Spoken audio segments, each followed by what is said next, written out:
Okay, today, boys and girls, we are starting our poetry unit. And just as when we are working with informational text, we have been using #legit strategy to analyze the text to help us better understand. We have a new strategy that we're going to be looking at today called SIFT. And the SIFT strategy is going to help us analyze a lyrical poem this week. The S in SIFT stands for symbols. So when we first look at a poem, we want to examine the title and the text for symbolism. Look at the letter I for images. We want to notice and skim to see if there are any images, any type of sensory details. And when we talk about our sensory details, we're talking about what do we see? Are there any sound words? What would it possibly taste like? The odor, the texture. Are there any images that hint to those details?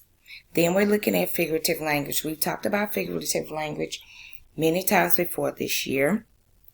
And when we're looking at the poem, we want to identify and analyze any non-standard use of language.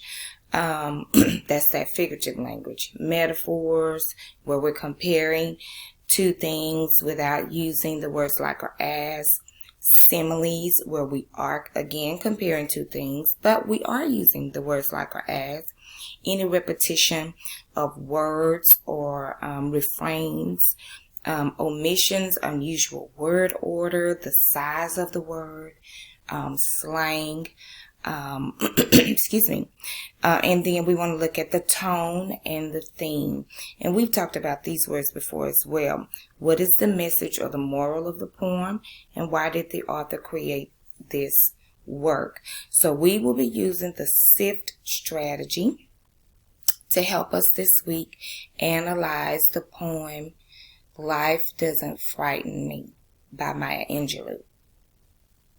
Please make sure that you are watching these videos and you are going back and you are taking notes in your reading journal so that you will have this readily available for you as we move through the week this week.